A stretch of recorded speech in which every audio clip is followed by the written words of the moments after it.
¿Cómo es que una nación pasa de la pobreza a la prosperidad en una sola generación? No, no es suerte. Es una filosofía, una estrategia que es tan simple como profunda y que se resume en un antiguo proverbio. Vamos a analizarlo a fondo. Cruzar el río sintiendo las piedras. Esta es la frase, atribuida al líder chino Deng Xiaoping, y la verdad es que contiene una de las claves más potentes para la transformación económica. O sea, no se trata de tener un gran plan maestro perfecto desde el inicio, sino de avanzar con cuidado, paso a paso, a través de lo desconocido. Entonces, la gran pregunta es esa, ¿no? ¿Existe una fórmula secreta para un crecimiento económico que sea explosivo y además sostenido en el tiempo? ¿Hay un manual de reglas que cualquier país pueda seguir para lograr un milagro? Bueno, eso es exactamente lo que vamos a explorar hoy.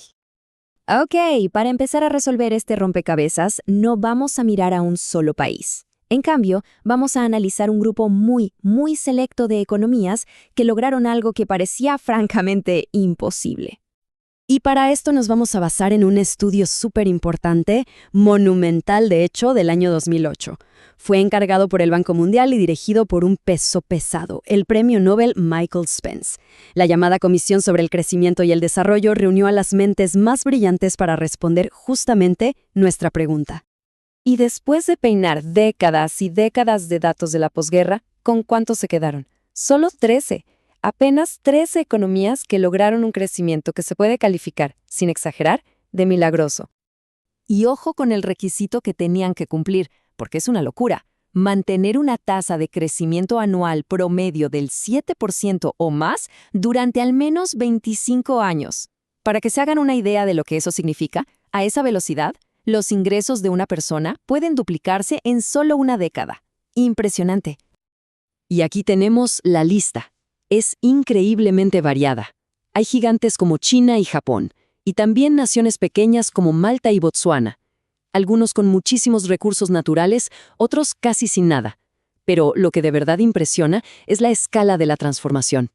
Miren los saltos en el PDI per cápita. Por ejemplo, Corea del Sur pasó de poco más de $1,000 a casi 28,000.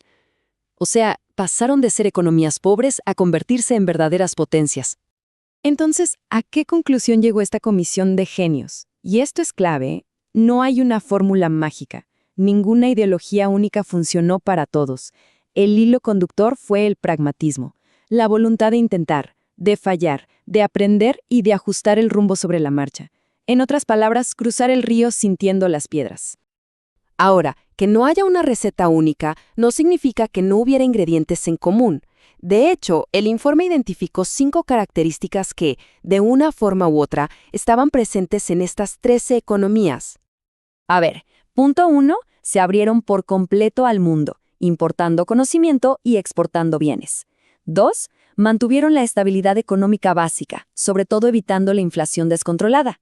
3, ahorraron e invirtieron de forma súper agresiva, más del 25% de su PBI. 4, usaron los mercados para que los recursos se asignaran eficientemente. Y 5, y esto es fundamental, tuvieron gobiernos capaces y comprometidos con una visión a largo plazo. Pasemos ahora a la figura que, quizás más que nadie, personifica esta filosofía pragmática. Deng Xiaoping, el arquitecto de la China moderna. Es que la vida de Deng fue literalmente una montaña rusa. Fue un revolucionario veterano. Luego fue purgado y humillado durante la caótica revolución cultural, pero sobrevivió, y cuando regresó al poder en el 78, no lo hizo con sed de venganza ideológica, sino con un profundo pragmatismo forjado en el sufrimiento y en el fracaso. Él sabía de primera mano lo que no funcionaba. Y fue con esa mentalidad que Deng se propuso llevar a cabo uno de los experimentos económicos más audaces y masivos de la historia humana. Su gran jugada fue algo llamado socialismo con características chinas.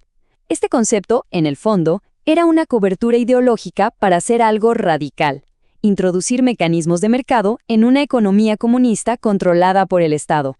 Era una mezcla, un híbrido diseñado para obtener resultados. Punto.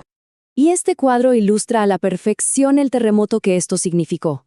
Mientras Mao se enfocaba en la lucha de clases y la pureza ideológica, Deng se centró en un solo objetivo: el desarrollo económico. Cambió la planificación central por los mercados y la autosuficiencia por la apertura al mundo. El lema pasó de ser la pureza ideológica a buscar la verdad en los hechos. Esta otra famosa frase de Deng lo resume todo. La ideología no importaba tanto como los resultados. Si el mercado funcionaba para hacer a China más próspera, entonces se usaba el mercado. El fin, que era el crecimiento económico, justificaba los medios. Pero, y este es un punto crucial, el pragmatismo de Deng tenía límites muy claros y muy firmes. La apertura económica no significaba apertura política. Para nada. Estos 4 principios cardinales eran innegociables. Eran la garantía de que, sin importar cuántos mecanismos de mercado se introdujeran, el Partido Comunista mantendría el control absoluto. Entonces, ¿cuál fue el resultado de todo este experimento masivo?